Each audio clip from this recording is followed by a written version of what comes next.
नहीं, मुझे नहीं लगता ओवैसी का इधर कुछ है। हमारे इधर तो आसपास कोई नज़र नहीं आता मुझे। नहीं, ओवैसी का यहाँ कुछ है नहीं जी। यहाँ जो भी फैसला होना है वो बीजेपी के और समाजवादी के बीच होगा। नहीं, और इसी कोई दिक्कत नहीं है। बाकी जो है नई पार्टी है प्रदेश में, अब देखो नया चुनाव लड़ेंगे में पहली बार, तो वक्त तो लगेगा। ओवैसी का नहीं है, ओवैसी का कुछ नहीं है कि ओवैसी वगैरह जो हैं ये सब आके ये चाह रहे हैं कि अपना हमारे यहाँ पर मुस्लिम ज़्यादा हैं, वो इधर उधर बढ़ जाएगा, बीजेपी निकल जाएगी। रही ओवैसी की बात आपने जो करी, ओवैसी जहाँ से हैं वहाँ से 8 सीटों पर चुनाव लड़ रहे, यहाँ 100 पर क्यों लड़ रहे? मुस्लिमों का बहकाने का काम कर रहे जी। सारा ही कम होगा अब तो। समाजवादी तो बुच्चनों को क्या करा मुसलमानों के लिए। नमस्कार, स्वागत है आप सभी का हेडलाइंस न्यूज़ नेटवर्क पर और मैं हूं आपके साथ विपिन चौधरी। आज हम पहुंचे हैं गंगो विधानसभा के गांव माजरी में। गांव माजरी की यदि हम बात करें तो मुस्लिम बाहुल्य ये गांव है और यहां पर आप तस्वीरों में देख सकते हैं मुस्लिम समाज के ये लोग यहां पर खड़े हुए हैं। 2022 का विधानसभा चुनाव नज़दीक है। हम इनसे जानने का प्रयास करेंगे कि आखिर इनका क्या मूड है। प्रदेश में समाजवादी सरकार बने तो जो वर्तमान सरकार उत्तर प्रदेश में चल रही है, 4.5 वर्षों का कार्यकाल उनका अभी तक का पूरा हो गया है और वो भी दावा कर रहे हैं कि नहीं, हमने तो जो है सभी को साथ लेकर सभी का विकास किया है, चाहे वह मुस्लिम हो चाहे हिंदू हो, सभी को साथ लेकर चलने का काम किया है। तो कितना आप संतुष्ट इस सरकार से हैं? हाँ, ये कह सकते हैं जो प्रदेश में क्राइम था वो कहीं ना कहीं कम हुआ, ये कोई इसमें कोई वो नहीं है। रही बात किसान की, मजदूर की बात करें तो 2016 से 1 रुपया गन्ने के रेट पे नहीं बढ़ा। जो बड़ी फसल होती है किसान की उस पर 1 रुपया नहीं बढ़ा अभी तक, जो कि अभी 400-450 रुपये हो जाना चाहिए था और 10 रुपये भी नहीं बढ़ाए सरकार ने। अभी पिछली बार जो मुंजी भी की 1200, 1500, 1600 रुपये। गेहूँ बिगा भी करे केंद्र पे लगा रहा 15-15 दिन। तो इस तरफ ध्यान सरकार का नहीं रहा। असदुद्दीन ओवैसी जी भी कह रहे हैं कि इस बार उत्तर प्रदेश का जो विधानसभा चुनाव है 2022 का, इसमें हम 100 सीटों पर चुनाव लड़ेंगे और मुस्लिम वोटों पर वो भी अपना दावा कर रहे हैं। आप किस तरीके से देखते हैं?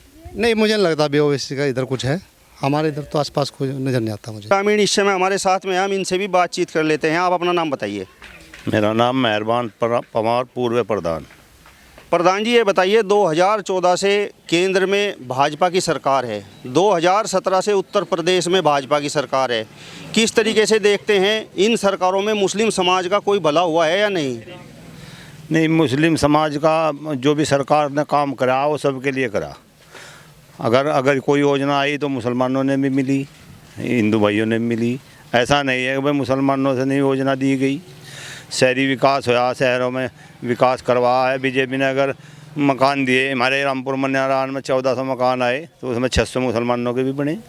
ऐसा नहीं है कोई भाई मुसलमानों से विकास का काम नहीं दिया गया। अच्छा, ये बताइए, सरकार दावा करती है कि 2017 से अब तक का जो कार्यकाल सरकार का हो चुका है कि इसमें जो है हमने क्राइम को कंट्रोल कर दिया है। इसके पीछे आप क्या कारण मानते हैं? क्राइम कंट्रोल हुआ जी। जो क्राइम करने वाले लोग थे या हमें प्रदेश छोड़ के चले गए या दुनिया में तो चले गए। क्राइम तो कंट्रोल है जी, 90% कंट्रोल है। ओवैसी जी भी कह रहे हैं कि 2022 के विधानसभा चुनाव में हम 100 सीटों पर चुनाव लड़ेंगे। उनके लिए कुछ संभावना है या नहीं? ओवैसी का कुछ नहीं है जी यहाँ। क्या कारण है, कुछ बताओ तो सही। नहीं, ओवैसी का यहाँ कुछ है नहीं जी। यहाँ जो भी फैसला होना है वो बीजेपी के और समाजवादी के बीच होगा। फैसला जो भी होगा बीजेपी के और समाजवादी के बीच होगा। अच्छा, ये बताओ, 2022 में आप किसे वोट देंगे? हम तो किरत सिंह के आदमी हैं जी। हमें तो किरत सिंह चाहे कहीं चले जा, किरत सिंह के साथ रहना। लेकिन समाजवादी पार्टी तो कहती है कि नहीं, मुस्लिम वोटर तो मेरा है। नहीं, हम तो किरत सिंह के हैं, मुस्लिम हैं हम तो किरत सिंह के हैं। जब किरत सिंह हमारे काम करें हमें कहा मतलब समाजवादी का काम बंदा करे हम जी। सन 2022 का चुनाव नज़दीक है। अपना तो जो हिसाब है बस समाजवादी पे दिख रहा है सीधा पूरे प्रदेश में। भाई साहब तो कह रहे हैं कि भारतीय जनता पार्टी अच्छा काम कर रही है और जो यहाँ से वर्तमान विधायक हैं किरत सिंह जी, वो जो है जनहित की जो समस्याएं हैं उन पर काम कर रहे हैं। इन्हें कोई किसी प्रकार की कोई दिक्कत नहीं है। समाजवादी पार्टी में ऐसी कौन सी खास बात है? कोई दिक्कत तो हमें भी नहीं है जी। समाजवादी अपना काम कर रही, हिंदू मुस्लिम सबको साथ लेकर चल रही, सबका साथ सबका विकास, सबको साथ दे रही वो भी। नहीं और इसी कोई दिक्कत नहीं है। बाकी जो है नई पार्टी है प्रदेश में, अब देखो नया चुनाव लड़ेंगे मैं पहली बार, तो वक्त तो लगेगा, वक्त लगेगा बहुत। आगे देखेंगे। सन 2022 में वो देखता नहीं कुछ, यानी फिलहाल कोई संभावना नहीं कोई है। संभावना नहीं। आप बताइए 2022 के विधानसभा चुनाव को आप किस तरीके से देख रहे हैं? सामने आए हमारे सामने आ रही बात, अतल पतल होनी है।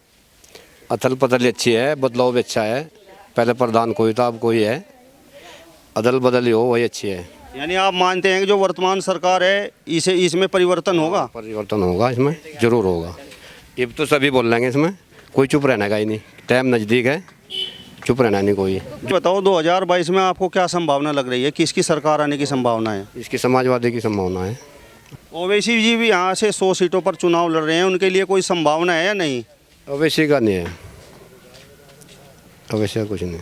लेकिन वो तो कह रहे हैं कि मुस्लिमों का जो भला करेंगे तो बस हम ही करेंगे। तो उसकी जगह और भी हैं। हम आजम खान भी तो मुस्लिम ही है। आजम खान मुस्लिम है, ऐसी बात नहीं है। अच्छा, और हिंदू मुस्लिम जो है ये दूसरे लोग ही तो करते हैं, ये दूसरे लोग ही भड़काते हैं आपस में हिंदू मुस्लिम करके। ये कुछ नहीं है, सब भाई भाई हैं। अब हम गांव के एक दूसरे छोर पर पहुंचे हैं। यहाँ भी हमारे साथ में मुस्लिम समाज के कुछ लोग बने हुए हैं। हम इनसे भी जानने का प्रयास करेंगे कि 2022 के विधानसभा चुनाव पर ये क्या अपनी राय रखते हैं और किसे वोट देना चाहेंगे। आप अपना नाम बताइए। मेरा नाम मोहम्मद आज़िक है। हम चाह रहे हैं कि अखिलेश की सरकार आए, अखिलेश को ही हम सपोर्ट करेंगे। क्या खास बात है अखिलेश यादव में? वर्तमान सरकार से क्या दिक्कत है, बसपा से क्या दिक्कत है, कांग्रेस में क्या कमी है? ओवैसी जी कह रहे हैं कि 100 सीटों पर हम भी चुनाव लड़ेंगे। वो तो सारा मामला ये है कि एक दूसरे चुनाव को ख़राब करने के लिए होता है, क्योंकि असल मामला जो है वो ये है कि अखिलेश ने बहुत काम किया है। हाईवे एक्सप्रेस बनवाया है, लैपटॉप बांटे हैं, साइकिलें बांटी हैं, सिलाई मशीनें बांटी हैं, बहुत सारे काम किए हैं। तो इसलिए हमें अखिलेश अच्छा लगा कि ओवैसी वगैरह जो हैं ये सब आके ये चाह रहे हैं कि अपना हमारे इस यहाँ पर मुस्लिम ज़्यादा हैं, वो इधर उधर बढ़ जाएगा, बीजेपी निकल जाएगी। ये काम है और कुछ नहीं। तो आपके कहने का तात्पर्य यह है कि जो ओवैसी जी चुनाव लड़ रहे हैं वो बीजेपी को फ़ायदा पहुंचाने के लिए लड़ रहे हैं? यही है मामला और कुछ नहीं है। तो 2022 के विधानसभा चुनाव में आप किसे वोट देंगे? अखिलेश को देंगे इंशाअल्लाह। आप बताइए, आप क्या किस तरीके से देखते हैं 2022 के विधानसभा चुनाव में किसे आप वोट देंगे? देखो हमारे यहाँ तो समाजवादी को वोट मिलेंगे अधिकतर, 80% हमारे गांव से भी समाजवादी को वोट जाएगा। और रही बीजेपी की बात है, बीजेपी ने नंगा नाच करा। इसमें देख लो तुम, ब्लॉक के जो है इसमें क्या करा, तानाशाही मुस्लिमों पर। रही ओवैसी की बात आपने जो करी, ओवैसी जहाँ से हैं वहाँ से 8 सीटों पर चुनाव लड़ रहे। यहाँ 100 पर क्यों लड़ रहे?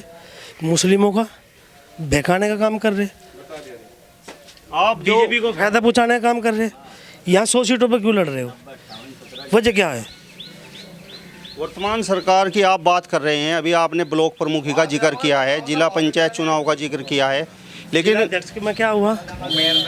क्या हुआ बताइए आप। बीजेपी ने खुला नंगा नाच नहीं करा वहाँ कौन से चुनाव में? जिला, उसमें ब्लॉक प्रमुखी में भी और अध्यक्ष में भी। ब्लॉक प्रमुखी के चुनाव में गंगों की यदि हम बात करें तो बताया गया है कि जो नामांकन था उसमें ही कमी थी। नामांकन तो दोनों में कमी थी। बीजेपी का जो कैंडिडेट था उसमें भी कमी थी, वो उसको बुला के ठीक करवा दिया गया। समाजवादी का जो प्रत्याशी था वो बाहर कर दिया गया। क्षेत्र में क्राइम कम हुआ है जी, सारा ही कम होगा। अब तो समाजवादी तो पूछो को क्या करा मुसलमानों के लिए, बताओ। एक बार एक खूबी बता दो, मुस्लिम के लिए काम करा समाजवादी ने। गुंडे तो बनाए, छूट दी। 80% मुसलमानों के लड़के बदमाश बने समाजवादी में। बीजेपी में आके सब के सब अपने कामों पर लग रहे। मेरा गांव टोटल मुस्लिम गांव है जी, 800 वोट मिलने इसमें तो बीजेपी ने 800 पक्के जी। हमारे मौजूदा पिछली योजना में जो प्रधान थे अज्जा दिल जी, बीजेपी में है। आप बताइए 800 नुकसान नहीं मिलेंगे जी। नुकसान बता क्या होया बीजेपी में? बीजेपी में तो पैदा हो रहा अपना कर रहे करे हमारे पास में फायदा नु बता दो, नुकसान क्या होया? रामपुर है जी हमारा कस्बा, 7 किलोमीटर है। वहाँ से अगर हम दोपहर के 12 बजे भी गाँव मारे तो वहाँ लूट हो जाती है। ये बताओ रही रात के 1 बजे आओ, लड़के बता दो उनको। बदमाश इस जिला सहारनपुर में कितने थे, नहीं कितने बने थे हर साल में। समाजवादी की एक खूबी तो बता दो मारते मुसलमान के लिए क्या करा उसने, गुंडे बनाए, इस तलक भी कुछ और करा। बस सारी जी बीजेपी ना मुगालता हो रहा, किसी की जरूरत नहीं पड़ने की। अच्छा ये बताइए, आप अपने गांव से 800 वोटों का दावा कर रहे हैं। का है जी, देख लियो इंशाल्लाह जिस दिन वोट डालेंगे। अच्छा, वर्तमान जो सरकार है उनके किन तो सारा पैदा हो रहा, जो नंबर 2 का आदमी उसे नुकसान है, जो नंबर 1 का करने खाने वाला उसे कोई नुकसान नहीं है। यानी कि आपके कहने का तात्पर्य ये है कि जो अच्छा आदमी है, चाहे वह हिंदू है चाहे मुस्लिम है, सब खुश हैं। 2 का आदमी है वो उसे दिक्कत है, वो चाहे हिंदू है चाहे मुस्लिम है, नंबर 1 के ना कोई से धर्म के ना कोई नुकसान नहीं है। बता दो जितनी योजना बीजेपी दे रही, बताओ उस योजना में ये बता दो कि मुस्लिम की काट के हिंदू तो दियो, एक योजना बता दो आप। मकान अरे मोदी ने बनवाए जो मकान, उनमें बता दो कि मुसलमानों के मकान कटे क्या। जो भी सरकार योजना निकाल ली एक बता दो उसमें दोहराई हुई क्या। ये जितने खड़े बताओ कोई, बस वो है वो फ्री का खाने न मिले समाजवादी में, भाई कर दो फलाने नेता पे गरीब आदमी की जमीनों पर कब्जा कर ले। इब चल तो नहीं रही, इब तो गरीब की सुनवाई हो रही थाने में। नहीं, फ्री में राशन तो ये वर्तमान सरकार भी दे रही है। फ्री में राशन मिल रहा, बताओ उन्हें बता दो उनको मुस्लिम कामों में आ नहीं रहा भाई। इतने खड़े आए समाजवादी के समर्थक, एक नुकसान बता दो बीजेपी का। हम बीजेपी के पक्के हैं जी, पक्के रहेंगे दिल तक। हम जी भाजपा से वोट देंगे और इन्हीं के साथ है, हम इन्हीं के साथ रहेंगे। भाजपा से तो योगी के हैं जी, हम तो योगी के हैं। योगी का है, यू भी देखो इसने भी कह दिया योगी के हैं, हम योगी के हैं जी।